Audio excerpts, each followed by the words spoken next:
Ika-11 kabanata. Ang pagkamatay ni Lazarus. May isang lalaki na ang pangalan ay Lazarus. Siya at ang mga kapatid niyang sina Maria at Marta ay nakatira sa Betanya. Si Maria ang nagbuhos ng pabango sa paa ng Panginoon at pagkatapos ay pinunasan niya ng kanyang buhok. Nagkasakit si Lazarus, kaya nagpasabi ang magkapatid na babae kay Jesus na may sakit ang minamahal niyang kaibigan. Nang mabalitaan ito ni Jesus, sinabi niya, ang sakit na ito'y hindi tungo sa kamatayan. Nagkasakit siya upang maparangalan ng Diyos, at sa pamamagitan nito'y maparangalan din ang anak ng Diyos. Mahal ni Jesus ang magkakapatid na Marta, Maria at Lazarus. Pero nang mabalitaan niyang may sakit si Lazarus, nanatili pa siya ng 2 araw sa kinaroroonan niya. Pagkalipas ng 2 araw, sinabi niya sa mga tagasunod niya, bumalik na tayo sa Judea. Sumagot sila, Guro, kamakailan lang ay tinangka kayong batuhin ng mga Hudyo. Bakit pa kayo babalik doon? Sumagot si Jesus, hindi ba't may 12 oras sa maghapon? Kaya ang naglalakad sa araw ay hindi natitisod, dahil maliwanag pa. Ngunit ang naglalakad sa gabi ay natitisod, dahil wala na sa kanya ang liwanag. Pagkatapos sinabi pa ni Jesus, ang kaibigan nating si Lazarus ay natutulog. Pupunta ako roon upang gisingin siya. Sinabi ng mga tagasunod niya, Panginoon, kung natutulog siya, gagaling pa siya. Ang akala nila'y natutulog lang si Lazarus, pero ang ibig sabihin ni Jesus ay patay na ito. Kaya tinapat sila ni Jesus. Patay na si Lazarus, ngunit nagpapasalamat ako na wala ako roon, dahil ang gagawin kong himala sa kanya ay para sa kabutihan ninyo, upang lalo pa kayong sumampalataya sa akin. Tayo na, puntahan natin siya. Si Tomas na tinatawag na kambal ay nagsabi sa mga kapwa niya tagasunod, sumama tayo sa kanya, kahit mamatay tayong kasama niya. Binuhay ni Jesus ang patay. Nang dumating si Jesus sa Betanya, nalaman niyang 4 na araw nang nakalibing si Lazarus. May 3 kilometro lang ang layo ng Betanya sa Jerusalem. Kaya maraming Hudyo galing sa Jerusalem ang dumalaw kina Marta at Maria upang makiramay sa pagkamatay ng kanilang kapatid. Nang marinig ni Marta na dumarating na si Jesus, sinalubong niya ito. Pero si Maria ay naiwan sa bahay. Sinabi ni Marta kay Jesus, Panginoon, kung nandito kayo ay hindi sana namatay ang kapatid ko. Ngunit kahit ngayon, alam kong ibibigay sa inyo ng Diyos ang anumang hilingin niyo sa Kanya. Sinabi ni Jesus sa kanya, muling mabubuhay ang kapatid mo. Sumagot si Marta, alam ko pong mabubuhay siyang muli sa huling araw, kapag bubuhayin na ang mga namatay. Sinabi ni Jesus sa kanya, ako ang bumubuhay sa mga namatay, at ako rin ang nagbibigay ng buhay. Ang sumasampalataya sa akin kahit mamatay ay muling mabubuhay. Ang sinumang nabubuhay at sumasampalataya sa akin ay hindi mamamatay kailanman. Naniniwala ka ba sa sinabi ko? Sumagot si Marta, Opo, Panginoon, sumasampalataya ako na kayo ang Kristo, ang anak ng Diyos na hinihintay naming darating dito sa mundo. Umiyak si Jesus. Pagkasabi niya nito, bumalik si Marta sa bahay nila. Tinawag niya ang kapatid niyang si Maria at binulungan. Narito na ang guro at ipinatatawag kaniya. Nang marinig ito ni Maria, dali-dali siyang tumayo at pinuntahan si Jesus. Hindi pa nakakarating si Jesus sa Betanya. Naroon pa lang siya sa lugar kung saan sinalubong siya ni Marta. Nang makita ng mga nakikiramay na Hudyo na tumayo si Maria at dali-daling lumabas, sinundan nila siya sa pag-aakalang pupunta siya sa libingan upang doon manangis. Pagdating ni Maria sa kinaroroonan ni Jesus, lumuhod siya sa harap nito at sinabi, Panginoon, kung narito lang kayo, ay hindi sana namatay ang kapatid ko. Nabagbag ang puso ni Jesus at naawa siya nang makita niyang umiiyak si Maria, pati na ang mga kasama nitong mga Hudyo. Tinanong niya sila, "Saan ninyo siya inilibing?" Sumagot sila, "Panginoon, hali kayo at tingnan ninyo." Umiyak si Jesus. Kaya sinabi ng mga Hudyo, "Tingnan ninyo kung gaano niya kamahal si Lazarus." Pero sinabi naman ng iba, "Hindi ba't pinagaling niya ang lalaking bulag? Bakit hindi niya nailigtas sa kamatayan si Lazarus?" Muling binuhay si Lazarus. Muling nabagbag ang puso ni Jesus. Kaya pumunta siya sa pinaglibingan kay Lazarus. Isa itong kuweba na tinakpan ng isang malaking bato. Pagdating nila roon, sinabi ni Jesus, "Alisin ninyo ang bato." Sumagot si Marta na kapatid ng namatay, "Panginoon, tiyak na nangangamoy na ngayon ang bangkay. 4 na araw na siyang nakalibing."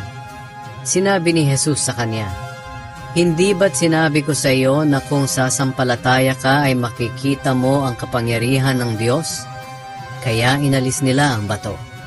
Tumingala si Jesus sa langit at sinabi, "Ama, nagpapasalamat ako sa iyo dahil dininig mo ako. Alam kong lagi mo akong dinidinig at sinasabi ko ito para sa kapakanan ng mga nasa paligid ko, upang maniwala silang ikaw ang nagsugo sa akin." Pagkasabi niya nito, sumigaw siya, "Lazarus, lumabas ka!" At lumabas nga ang namatay na si Lazarus na nababalot pa ng tela ang mga kamay at paa, at may takip na tela ang mukha. Sinabi ni Jesus sa kanila, "Kalagan niyo siya at palakarin." Ang plano ng mga pinuno laban kay Jesus. Marami sa mga Hudyong dumalaw kina Maria ang sumampalataya nang makita nila ang ginawa ni Jesus. Pero ang iba sa kanila ay pumunta sa mga Pariseyo at ibinalita ang ginawa ni Jesus. Kaya ipinatawag ng mga namamahalang pari at ng mga Pariseyo ang lahat ng miyembro ng korte ng mga Hudyo. At nang nagkatipon na sila, sinabi nila, "Ano ang gagawin natin? Maraming himala ang ginagawa ng taong ito. Kapag pinabayaan natin siya, maniniwala ang lahat ng tao sa kanya na siya ang hari ng Israel. Kapag nangyari iyan, lulusubin tayo ng mga hukbong Romano at wawasakin nila ang templo at ang ating bansa." Pero isa sa kanila, si Caifas na punong pari ng taon na iyon, ang nagsabi, "Talagang wala kayong alam. Hindi nyo ba naisip na mas mabuting mamatay ang isang tao para sa sambayanan kaysa sa mapahamak ang buong bansa?" Ang sinabing ito ni Caifas ay hindi nanggaling sa sarili lang niya. Bilang punong pari ng taon na iyon, nagpahayag ang Diyos sa pamamagitan niya na mamamatay si Jesus para sa buong bansa. At hindi lang para sa bansa nila, kundi para sa lahat ng mga anak ng Diyos na nagsipangalat sa buong mundo, upang tipunin sila at pag-isahin. Mula noon, pinalak na nilang ipapatay si Jesus. Kaya hindi na lantarang nagpakita si Jesus sa mga Hudyo. Sa halip ay pumunta siya sa lugar na malapit sa ilang, sa isang bayan na kung tawagin ay Ephraim. At nanatili siya roon kasama ang mga tagasunod niya. Nang malapit na ang pista ng mga Hudyo na tinatawag na Pista ng Paglampas ng Anghel, maraming tao mula sa iba't ibang bayan ng Israel ang pumunta sa Jerusalem upang isagawa ang ritual na paglilinis bago magpista. Hinanap nila ng hinanap si Jesus at nagtatanungan sila roon sa templo, "Ano sa palagay ninyo? Paparito kaya siya sa pista?" Nang mga panahong iyon, ipinag-utos ng mga namamahalang pari at ng mga Pariseyo na ipagbigay alam ng sino mang nakakaalam kung nasaan si Jesus upang madakip nila. 12 kabanata. Pinuhusan ng pabango si Jesus. 6 na araw bago dumating ang pista ng paglampas ng anghel, pumunta si Jesus sa Betania, kung saan nakatira si Lazarus na muli niyang binuhay. Kaya naghanda sila roon ng hapunan para kay Jesus. Si Lazarus ay isa sa kasalo ni Jesus sa pagkain. Si Marta ang nagsilbi sa kanila. Kumuha si Maria ng kalahating litro ng purong pabango na gawa sa halamang nardo na mamahaling pabango. Ibinuhos niya ito sa paa ni Jesus at pinunasan ng kanyang buhok. At humalimuyak ang pabango sa buong bahay. Ang isa sa mga tagasunod ni Jesus na naroon ay si Judas Iscariote na magtatraidor sa kanya. Sinabi ni Judas, "Isang taon na sweldo ang halaga ng pabangong iyan. Bakit hindi na lang iyan ipinagbili at ibigay sa mahihirap ang pera?"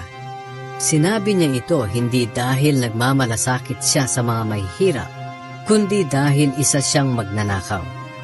Bilang tagapag-ingat ng pera nila, madalas niya itong kinukupitan. Pero sinabi ni Jesus, "Hayaan mo siya. Ibinuhos niya ito sa katawan ko bilang paghahanda sa aking libing. Lagi niyong makakasama ang mga mahihirap, pero ako'y hindi niyo laging makakasama." Ang planong pagpatay kay Lazarus. Maraming Hudyo ang nakabalita na nasa Betania si Jesus, kaya nagpuntahan sila roon. Hindi lang dahil kay Jesus, kundi upang makita rin si Lazarus na muli niyang binuhay. Kaya binalak din ng mga namamahalang pari na ipapatay si Lazarus. Dahil siya ang dahilan, kaya maraming Hudyo ang humihiwalay na sa kanila at sumasampalataya kay Jesus. Ang matagumpay na pagpasok ni Jesus sa Jerusalem.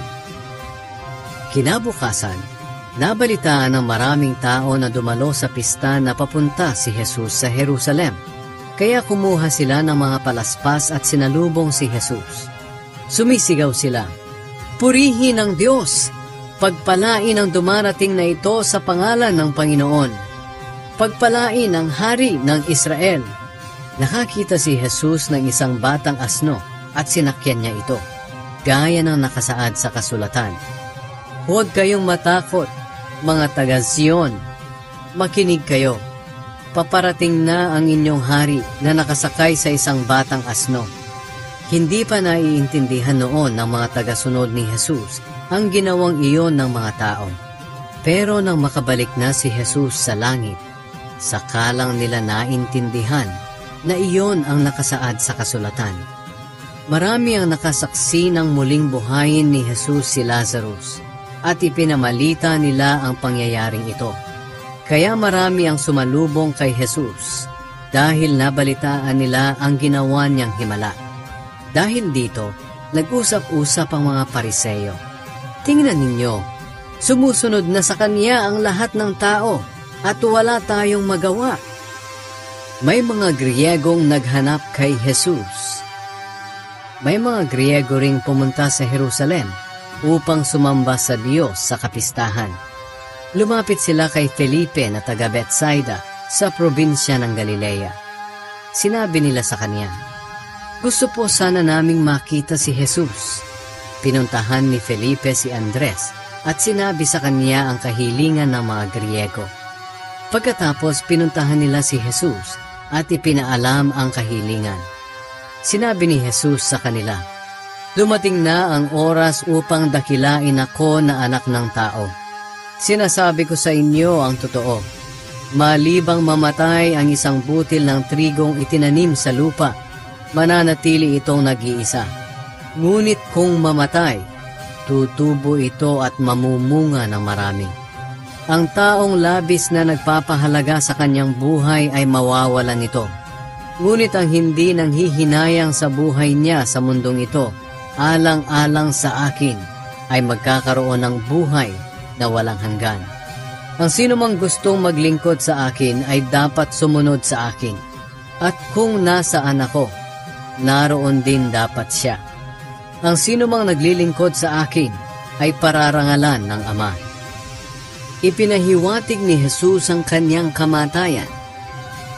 Sinabi pa ni Jesus, "Nababagabag ako ngayon, Sasabihin ko ba sa Ama na iligtas niya ako sa nalalapit na paghihirap? Hindi, dahil ito ang dahilan ng pagpunta ko rito. Pagkatapos, sinabi ni Jesus sa Ama, Ama, ipakita niyo ang inyong kadakilaan. Isang tinig mula sa langit ang sumagot, Ipinakita ko na sa pamamagitan mo, at muli ko itong ipapakita.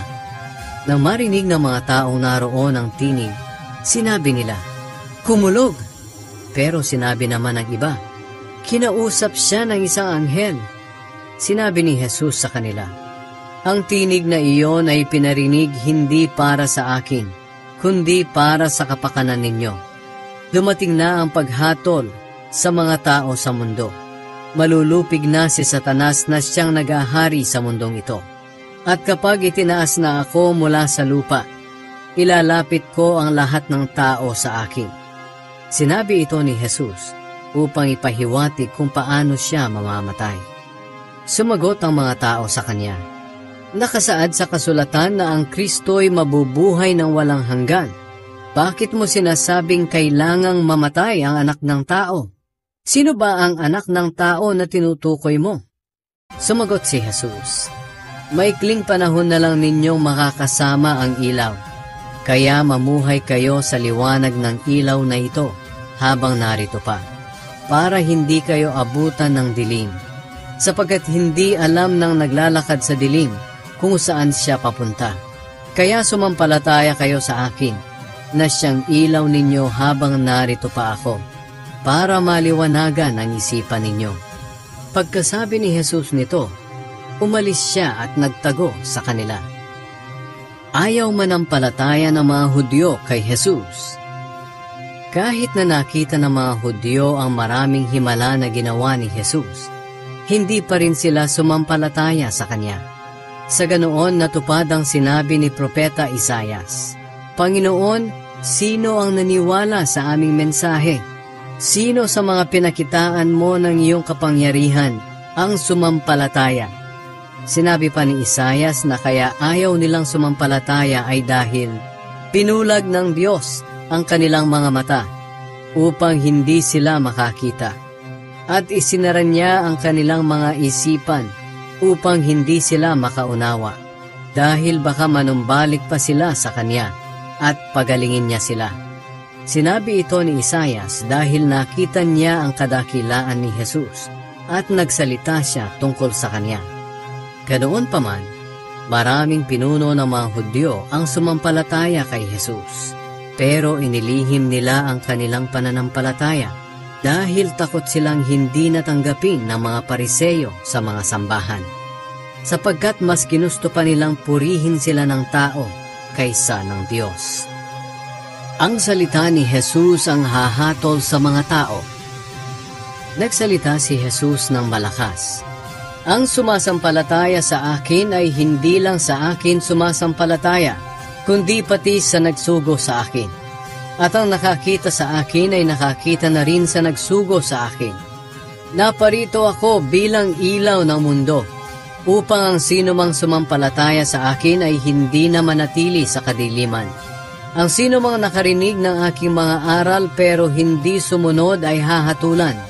Ngunit hindi ako ang hahatol sa kanya, sapagkat hindi ako naparito sa mundo para hatulan ang mga tao, kundi iligtas sila.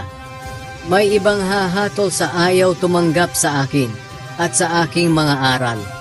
Ang mga salitang ipinangaral ko ang hahatol sa kanila sa huling araw, sapagkat ang mga aral ko'y hindi galing sa sarili ko lang, kundi galing sa Amang nagsugo sa akin. Siya ang nag-uutos kung ano ang sasabihin ko, at alam ko na ang mga utos niya ay nagbibigay ng buhay na walang hanggan. Kaya kung ano ang ipinasasabi ng Ama, iyon lang ang sinasabi ko. 13 Kabanata. Hinugasan ni Jesus ang paa ng mga tagasunod niya. Bago sumapit ang pista ng paglampas ng anghel, alam ni Jesus na dumating na ang panahon ng pag-alis niya sa mundong ito upang bumalik sa Ama. Mahal na mahal niya ang kanyang mga tagasunod dito sa mundo at ipinakita niya ang kanyang pagmamahal sa kanila hanggang sa katapusan. Nang gabing iyon, naghapunan si Jesus kasama ang mga tagasunod niya. Inudyukan na ni Satanas si Judas Iscariote na anak ni Simon na traidorin si Jesus. Alam ni Jesus na ang lahat ng kapangyarihan ay ibinigay sa kaniya ng Ama, at alam din niyang galing siya sa Diyos at babalik din sa Diyos. Tumayo si Jesus habang naghahapunan sila. Hinubad niya ang kanyang damit panlabas at nagbigkis ng tuwalya sa baywang niya. Pagkatapos nagbuhos siya ng tubig sa isang planggana at sinimulang hugasan ang paa ng mga tagasunod niya at pinunasan ng tuwalyang nakabigkis sa kanya. Paglapit niya kay Simon Pedro, sinabi nito, "Panginoon, huhugasan niyo po ba ang mga paa ko?" Sumagot si Jesus, "Hindi mo naiintindihan ang ginagawa ko ngayon, pero maiintindihan mo rin sa bandang huli." Sinabi ni Pedro sa kanya, "Hindi pwedeng kayo ang maghugas ng mga paa ko." Sumagot si Jesus, "Kung ayaw mong hugasan ko ang paa mo, wala kang kaugnayan sa akin." Kaya sinabi ni Simon Pedro, "Kung ganoon, Panginoon, hindi lang po ang mga paa ko ang hugasan nyo, kundi pati na rin ang mga kamay at ulo ko." Pero sinabi ni Jesus sa kanya, "Ang naligo na ay malinis na ang buong katawan, kaya hindi na siya kailangang hugasan pa, maliban sa mga paa niya. Malinis na nga kayo, pero hindi kayong lahat." Sinabi ni Jesus na hindi lahat sila ay malinis, dahil alam niya kung sino ang magtatraidor sa kanya. Nang mahugasan na ni Jesus ang mga paa nila, muli niyang isinuot ang kanyang damit panlabas at bumalik sa hapagkainan. Pagkatapos, tinanong niya sila, "Naintindihan niyo ba ang ginawa ko sa inyo? Tinatawag niyo akong guro at Panginoon, at tama kayo dahil yan nga ang totoo.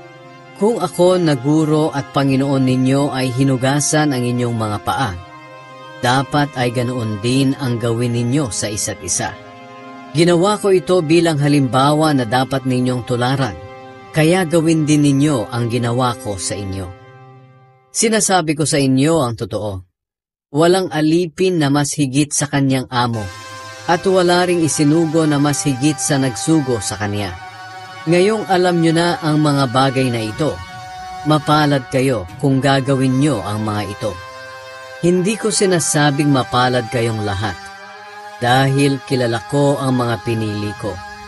Pero kailangang matupad ang sinasabi sa kasulatan na trinaydor ako nang nakisalo sa akin sa pagkain. Sinasabi ko ito sa inyo bago pa man mangyari, upang kapag nangyari na, ay maniwala kayo na ako nga ang Kristo. Sinasabi ko sa inyo ang totoo, ang tumatanggap sa mga taong isinugo ko ay tumatanggap sa akin, at ang tumatanggap sa akin ay tumatanggap sa nagsugo sa akin." Inihayag ni Jesus na may magtatraidor sa kanya. Pagkasabi nito ni Jesus, labis siyang nabagabag. Sinabi niya, "Ang totoo, tatraidorin ako ng isa sa inyo." Nagtinginan ang mga tagasunod niya na naguguluhan kung sino ang tinutukoy niya. Nakasandal kay Jesus ang tagasunod na minamahal niya. Kaya sinenyasan siya ni Simon Pedro na tanungin si Jesus kung sino ang tinutukoy nito. Kaya habang nakasandal siya kay Jesus, nagtanong siya, "Panginoon, sino po ang tinutukoy ninyo?" Sumagot si Jesus, "Kung sino ang bibigyan ko ng tinapay na isinawsaw ko, siya iyon." Kaya kumuha si Jesus ng tinapay, at matapos isawsaw ay ibinigay kay Judas na anak ni Simon Iscariote. Nang matanggap ni Judas ang tinapay, pumasok sa kanya si Satanas. Sinabi ni Jesus sa kanya, "Gawin mo na agad ang gagawin mo." Hindi naintindihan ng mga kasalo sa hapunan kung bakit sinabi iyon ni Jesus. Ang akala ng iba, inutusan lang ni Jesus si Judas na bumili ng mga kakailanganin sa pista o kaya'y magbigay ng limos sa mga mahihirap dahil siya ang tagapag-ingat ng pera nila. Pagkakain ni Judas ng tinapay, agad siyang umalis. Gabi na noon. Ang bagong utos. Nang makaalis na si Judas, sinabi ni Jesus, "Ako na anak ng tao ay pararangalan na, at sa pamamagitan ko'y pararangalan din ang Diyos. At kung sa pamamagitan ko'y pararangalan ng Diyos, ihahayag din ng Diyos ang aking karangalan, at gagawin niya ito kaagad. Mga anak, sandali na lang ninyo akong makakasama. Hahanapin ninyo ako, pero gaya ng sinabi ko sa mga pinuno ng mga Hudyo, hindi kayo makakapunta sa pupuntahan ko. Kaya isang bagong utos ang ibinibigay ko sa inyo. Magmahalan kayo. Kung paano ko kayo minamahal, ganoon din dapat ang pagmamahal nyo sa isa't isa. Kung nagmamahalan kayo, malalaman ng lahat ng tao na mga tagasunod ko kayo." Sinabi ni Jesus na ikakaila siya ni Pedro. Nagtanong si Simon Pedro kay Jesus, "Panginoon, saan po kayo pupunta?" Sumagot si Jesus, "Sa ngayon ay hindi ka makakasama sa pupuntahan ko, pero susunod ka rin doon balang araw." Nagtanong pa si Pedro, "Panginoon, bakit hindi ako maaaring sumama sa inyo ngayon?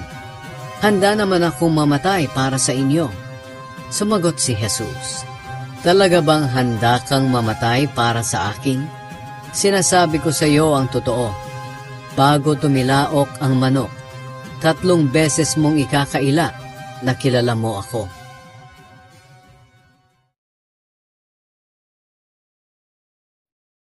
Ika-14 na kabanata. Si Jesus ang tanging daan patungo sa Ama. Sinabi ni Jesus sa kanila, "Huwag kayong mabagabag.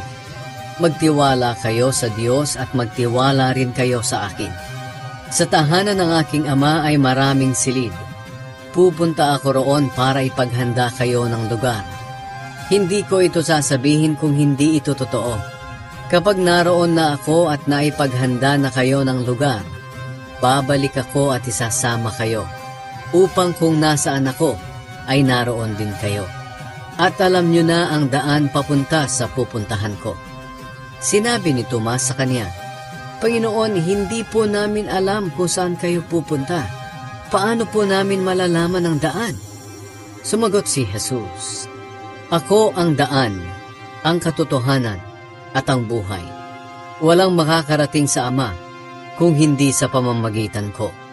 Kung kilala nyo ako, kilala nyo na rin ang aking Ama. At ngayon nga ay nakilala at nakita nyo na siya." Sinabi ni Felipe sa kanya, "Panginoon, ipakita nyo po sa amin ang Ama, at sapat na iyon sa amin." Sumagot si Jesus, "Felipe, ang tagal na nating magkasama. Hindi mo pa rin ba ako kilala? Ang nakakita sa akin ay nakakita na rin sa Ama. Paano mo nasabing ipakita ko sa inyo ang Ama? Hindi ka ba naniniwala na ako ay nasa Ama at ang Ama ay nasa akin? Ang mga salitang sinasabi ko sa inyo ay hindi nanggaling sa akin, kundi sa Amang nasa akin. Siya ang gumagawa ng mga bagay na ginagawa ko. Maniwala kayo na ako ay nasa Ama at ang Ama ay nasa akin. Kung ayaw ninyong maniwala sa sinasabi kong ito, maniwala man lang kayo dahil sa mga ginawa ko. Sinasabi ko sa inyo ang totoo. Ang sumasampalataya sa akin ay makakagawa rin ng mga ginagawa ko. At higit pa rito ang magagawa niya dahil pupunta na ako sa Ama. At anuman ang hilingin nyo sa aking pangalan ay gagawin ko upang maparangalan ng Ama sa pamamagitan ko na kanyang anak. Oo, gagawin ko ang anumang hilingin ninyo sa aking pangalan." Ipinangako ni Jesus ang banal na Espiritu. "Kung mahal nyo ako, susundin nyo ang aking mga utos. At hihilingin ko sa Ama na bigyan niya kayo ng isang tagatulong na sa inyo magpakailanman. Siya ang banal na Espiritu na tagapagturo ng katotohanan. Hindi siya matanggap ng mga taong makamundo, dahil hindi siya nakikita o nakikilala ng mga ito. Pero kilala niyo siya dahil kasama niyo siya at sa inyo magpakailanman. Hindi ko kayo iiwan ng walang kasama. Babalik ako sa inyo. Kaunting panahon na lang at hindi na ako makikita ng mga tao sa mundo. Pero makikita niyo ako. At dahil buhay ako, mabubuhay din kayo. Sa araw na iyon, malalaman ninyo na ako nga ay nasa aking Ama, at kayo ay nasa akin, at ako ay nasa inyo. Ang sinumang tumatanggap at sumusunod sa mga utos ko ang siyang nagmamahal sa akin. At ang nagmamahal sa akin ay mamahalin din ng aking Ama. Mamahalin ko rin siya, at ipapakilala ko ang aking sarili sa kanya. Tinanong siya ni Judas, hindi si Judas Iscariote, Panginoon, bakit sa amin lang po kayo magpapakilala at hindi sa lahat? Sumagot si Jesus, ang nagmamahal sa akin ay susunod sa aking salita. Mamahalin siya ng aking Ama, at mananahan kami sa kanya. Ngunit ang hindi nagmamahal sa akin ay hindi sumusunod sa aking mga salita. At ang mga salitang narinig nyo ay hindi nanggaling sa akin, kundi sa Amang nagsugo sa akin. Sinasabi ko ang mga bagay na ito habang kasama nyo pa ako. Pero kapag nakaalis na ako, ang tagatulong na walang iba kundi ang banal na Espiritu ang ipapadala ng Ama bilang kapalit ko. Siya ang magtuturo sa inyo ng lahat ng bagay at magpapaalala sa inyo ng lahat ng mga sinabi ko sa inyo. Huwag kayong mabagabag at huwag kayong matakot dahil iniiwan ko sa inyo ang kapayapaan. Ang aking kapayapaan ang ibinibigay ko sa inyo. Hindi ito katulad ng kapayapaang ibinibigay ng mundo. Narinig nyo ang sinabi ko na aalis ako, pero babalik din sa inyo. Kung mahal nyo ako, ikasisiyan nyo ang pagpunta ko sa Ama, dahil mas dakila ang Ama kaysa sa akin. Sinasabi ko ito ngayon sa inyo bago pa man mangyari, upang sumampalataya kayo sa akin kapag nangyari na ito. Hindi na ako magsasalita ng matagal, dahil dumarating na si Satanas na siyang naghahari sa mundong ito. Wala siyang kapangyarihan sa akin, ngunit upang malaman ng lahat na mahal ko ang aking Ama, ginagawa ko ang iniuutos niya sa akin. Halina kayo, umalis na tayo rito. 15 kabanata. Ang tunay na puno ng ubas. Sinabi pa ni Jesus, ako ang tunay na puno ng ubas, at ang aking Ama ang tagapag-alaga. Pinuputol niya ang aking mga sangang hindi namumunga, at nililinis niya ang bawat sangang namumunga para lalo pang mamunga. Malinis na kayo dahil sa mga salitang sinabi ko sa inyo. Manatili kayo sa akin at ako'y mananatili sa inyo. Hindi makakapamunga ang isang sanga malibang nakakabit ito sa puno. Ganoon din naman hindi kayo makakapamunga kung hindi kayo mananatili sa akin. Ako ang puno ng ubas, at kayo ang aking mga sanga. Ang taong nananatili sa akin at ako rin sa kanya, ay mamumunga ng marami, sapagkat wala kayong magagawa kung hiwalay kayo sa akin. Ang hindi nananatili sa akin ay tulad ng mga sangang itinatapon at natutuyo, at pagkatapos ay tinitipon at tinihahagi sa apoy para sunugin.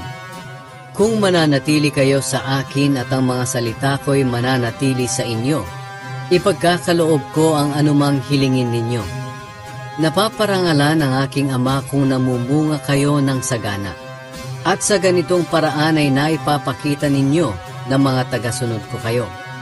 Mahal ko kayo gaya ng pagmamahal sa akin ng Ama. Manatili kayo sa aking pag-ibig. Kung sinusunod ninyo ang mga utos ko, mananatili ang pag-ibig ko sa inyo.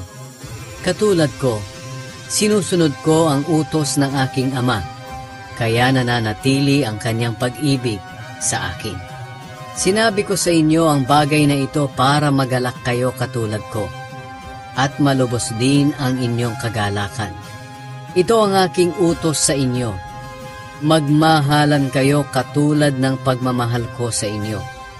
Wala ng pag-ibig na hihigit pa sa pag-ibig ng isang taong nag-alay ng kanyang buhay para sa kanyang mga kaibigan.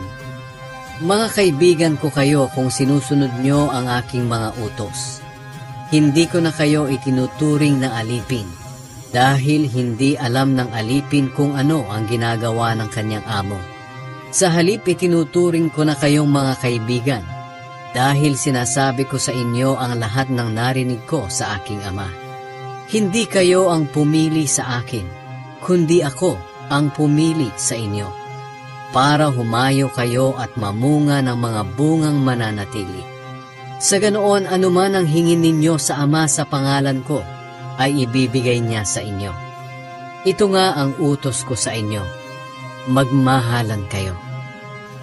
Ang galit ng mga taong makamundo sa mga sumasampalataya kay Jesus. Sinabi pa ni Jesus, kung napupuot sa inyo ang mga taong makamundo, alalahanin ninyo na ako ang una nilang kinapuotan. Kung kabilang kayo sa kanila, mamahalin nila kayo. Pero hindi kayo kabilang sa kanila, kundi pinili ko kayo mula sa kanila. Kaya napupuot sila sa inyo. Tandaan nyo ang sinabi ko sa inyo na walang aliping mas higit sa kanyang amo. Kung inusig nila ako, uusigin din nila kayo. At kung sinunod nila ang aking salita, susundin din nila ang inyong salita. Uusigin nila kayo dahil sumasampalataya kayo sa akin at dahil hindi nila kilala ang nagsugo sa akin. Kung hindi ako naparito sa mundo at nangaral sa kanila, wala sana silang pananagutan sa kanilang kasalanan. Pero ngayon, wala na silang maidadahilan sa mga kasalanan nila. Ang napupuot sa akin ay napupuot din sa aking Ama.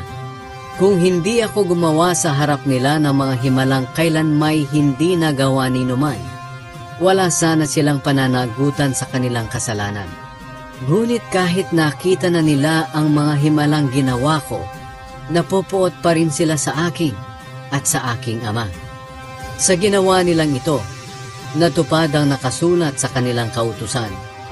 Napupuot sila sa akin ng walang dahilan. Pagkatapos sinabi ni Jesus, ipapadala ko sa inyo ang banal na Espiritu mula sa Ama. Siya ang tagatulong nyo at tagapagturo ng katotohanan. Pagdating niya, magpapatotoo siya kung sino talaga ako. Kayo rin ay dapat na magpatotoo tungkol sa akin, dahil kasama ko na kayo mula pa noong una.